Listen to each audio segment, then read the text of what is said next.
Finally, KTM has launched its Duke 160 in the Indian market. And in today's video, we are going to talk about this topic. What features, what pricing, and what all things you are going to see inside this bike. So let's start the video. First of all, let's talk about the looks. How the looks and design of this bike is going to be. So if you guys see the looks and design of this bike, then this bike is going to be a combination of third generation and second generation. Here you will find about 80% of the look inspired by Duke 200. And 20% of the things that you get from the new third generation Duke have been carried forward here somewhere. So what things do you get? So here if you guys see the first thing, it's alloy wheels, you will find 5 spokes. The disc brake is of the third generation. And with that, if you notice some more things here, then you will know that yes, the company is offering these things to you. If I talk about the first thing here, brother, the price of this bike that has been kept here is about 185,000 rupees ex showroom cost. So what do you think about the pricing, brother? You must tell in the comment box. According to me, I think that this bike has been launched at a very decent pricing. But yes, if you are looking in the 160cc category, then you will hardly find a more expensive side bike than this. Like if you compare NS 160, N60 with Heroes Extreme or Apache, then this bike is going to be the most expensive among them. If I talk about all the other things here, then now let's move towards the engine of this bike. If you look at the engine here, then this engine is the same as the engine that comes inside the Duke 200. Inside this bike, you will get a 160cc single-cylinder liquid-cooled 5BS6 compliant engine, which has a maximum power of about 18.7 bhp and torque of up to 15.5 Nm, which you will get to see inside this bike with a 6-speed gearbox. So okay brother, there is no problem in power. Apart from this, if you are looking at the looks and design here, then inside the front you will get to see LED headlights. LED indicators will be found. If you look at the tail light, then you will also get to see it inside the LED. Now let's talk about other things. So here, if you look, you get the underbelly exhaust here, which is definitely liked by many people. If I talk about the features of this bike, what features does this bike offer you? You will find many things inside this bike. You will get to see a 10-liter fuel tank inside the bike. Brother, the company has done some cost cutting here as well. You will get a 10-liter fuel tank inside this bike. If you look at the seats, you will find quite wide seats. And it will be quite comfortable. If you have to travel a lot, then you have to travel with the pillion as well as with the rider. So brother, I think the seat is going to be fine there. You will get decent comfortable seats in this bike. You will get an all-LED setup, turn-by-turn navigation, call, SMS alert. All these things will be known to you in its meter. Things like music control are going to be available here. Supermoto mode, dual channel ABS, and here if you will be able to see one thing. Our expectation was that the company might offer you a proper TFT display in this bike. But here you will not get a TFT display. Here you will get to see a 5-inch LCD display, meaning it is going to be digital. I think that you will get the same meter that you used to get in the first generation Duke 250. That is, the first update of it. I personally don't like that meter that much. It looks a bit like a calculator. Rest you can tell your opinion in the comment box that how do you like the meter, how don't you? Now let's talk about some other things of this bike where you will get to see changes. First of all, here brother KTM has brought a 10-year extended warranty for you guys, meaning you can take an extended warranty of about 10 years on this bike. That is, people who have this complaint with KTM that their engines wear out very quickly. They are not reliable engines. They need repairs very quickly. So for them, there is a much better option that when you are buying a bike for 185,000 rupees, you can add some more money to it and get a 10-year extended warranty. With this, I think almost your entire lifetime of the bike will be covered. For those who do not want an extended warranty, you will get a 2-year warranty here, which is going to be standard. So there's no complaint here either. Now let's talk a little about the dimensions of this bike.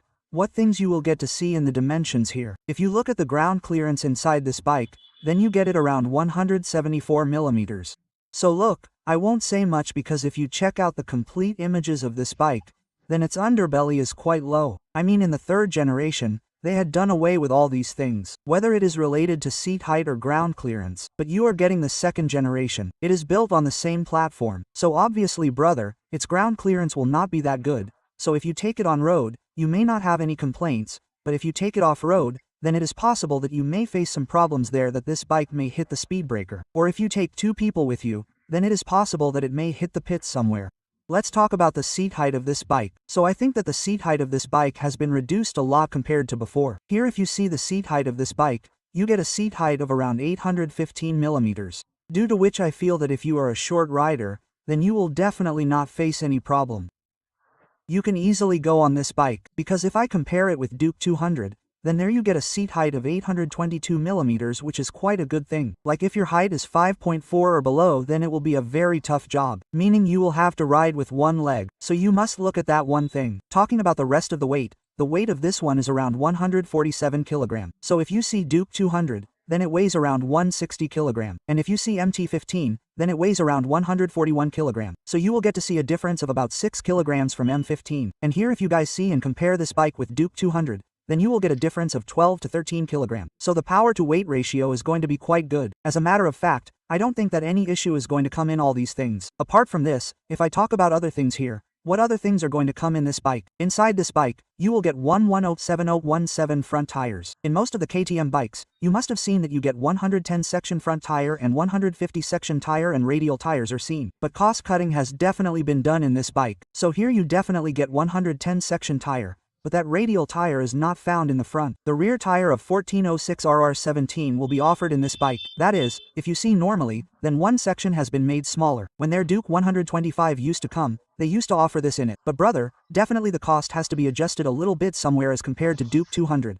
So, some cost cutting has been done in this, so you will not get a riddle tire in the front, but you will get a riddle tire in the rear. Talking about the braking system, I think that in this bike you will get the best braking, which will be about 320mm front disc and 230mm rear disc, which is going to be quite amazing. You will definitely not have any complaint there. So in terms of braking, obviously you know that KTM offers very good performance and braking, so there will be no complaint about braking here. Inside the bike, you are going to get USD suspensions in the front and monoshock absorbers in the rear, which will work much better. Look brother, this bike has been launched at a very decent price of 185,000 rupees. What is your opinion here? What do you guys think? Do tell in the comment box. If I compare this bike with MT15, then obviously brother, if you guys see, then to a great extent this bike is giving tough competition. Especially if you look in terms of power, then it is going to be much better than MT15. The braking is going to be quite solid. And yes, if you look at the features, then it is possible that MT15 is ahead of it. Because inside that bike you are going to see TFT display. Inside this you will get to see LCD display. It will be 5 inches, but I personally do not like it that much. It gives a little calculator-like feel. But okay, it is possible that KTM may roll that thing out in the next update, and obviously the company does that too. So that is going to be one thing. If you are looking at it in terms of 160cc, then it is going to compete with many bikes, be it NS 160, N0, Extreme 160, Apache 160. So this bike is going to compete with all these bikes. So this bike is going to be the most expensive bike in the 160cc category. That means Montana 15 is the most expensive bike in the 160cc category, around 180,000 rupees. So this bike is also going to be the most expensive bike in the 160cc category at 185,000 rupees. So brother, how did you guys like the pricing of this bike? You must tell us in the comment box. And would you like to purchase this bike, or would you prefer to spend a little more money and buy KTM Duke 200? So, this was the whole video. I hope you guys liked the video. See you in some other next video. Till then, bye bye.